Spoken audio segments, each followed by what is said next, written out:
Hello and welcome along to After Effects Basics with your host Robert Smith.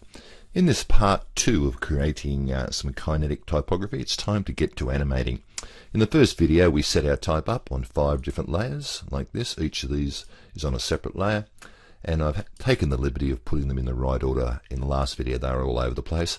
I've just actually put them just because I'm a bit fussy about that. Okay, so let's get stuck in. Now the first thing we need to do is to change our anchor points, change the position of our anchor point. Now here's a lovely little trick. We can use this tool up here called the pan behind tool, this one here. Now, but if I'm on the pointer tool like that and I want to use my pan behind tool, I can select a layer with the pointer and hold the Y key down like this, and there's my anchor point there. I'm just going to grab it and drag it right up there to the middle like that on that layer for Digit Guy. Go to the Robert layer, do the same thing, hold the Y key down, just click and drag it up to that red dot in the middle there. Pretty hard to see on this screen, but I'll do on the next layer the same thing. There it is in the left hand corner.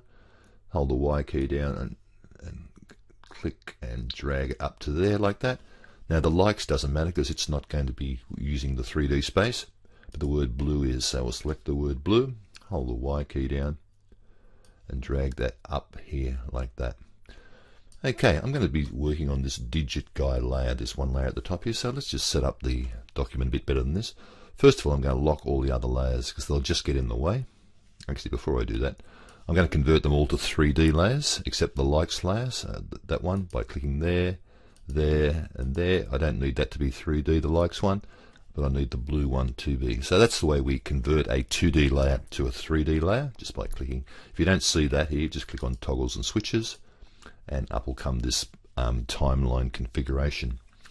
Okay, now I'm going to lock those 4 layers.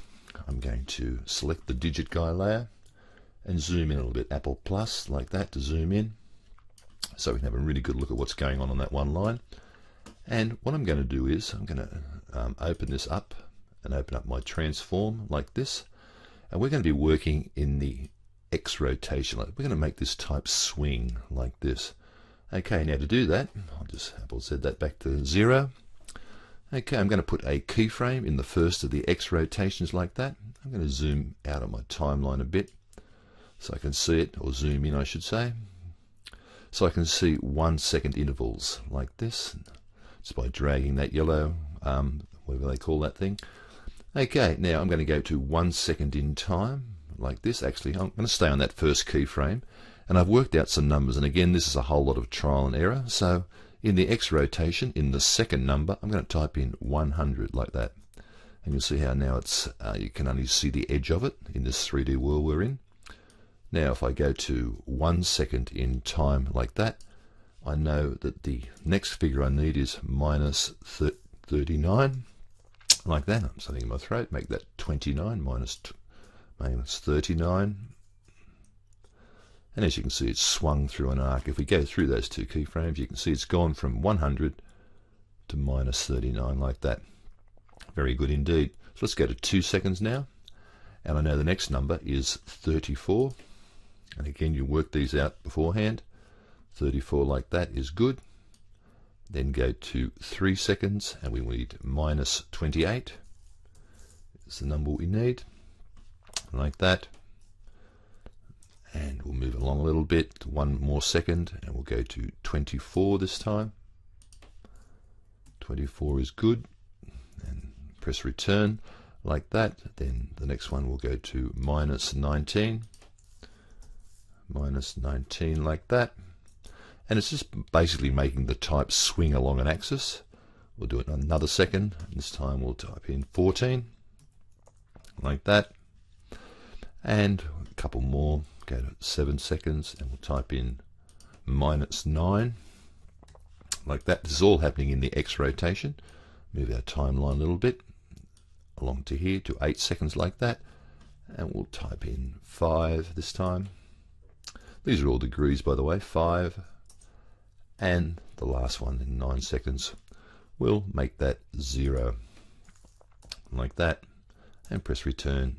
So let's have a look what's going on here, what's happening in this animation. If I just rewind back to the start, as you can see, it's swinging in like that, which is what we want it to do. Exactly right. Now they're a bit too far apart and we need to add a bit more finesse to it. So to do that, I'm going to zoom out a little bit so I can see all the keyframes. I'm going to select them all like that by dragging a marquee. Now I want all this to happen very quickly, in just over a second. So to do that, to keep the relative distance between these keyframes, I'm going to hold the Option key down and click on the last keyframe and drag it right in to about less than 2 seconds like that. That's the trick. Hold the Option key while you're doing that and it will keep it relative to each other.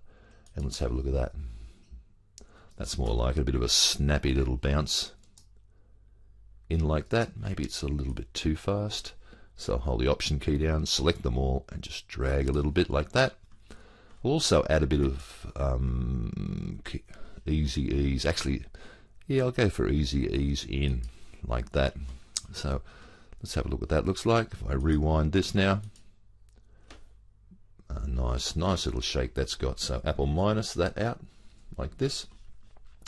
Now the beauty of After Effects is I can copy those keyframes, Command C, make sure my playback head's back at the start, go to this Robot layer like that. They're all locked, so I'll unlock them. Click on the Robot layer and go Apple V to paste them in like that. Same on the Smith layer, select that and Apple V to paste those keyframes in.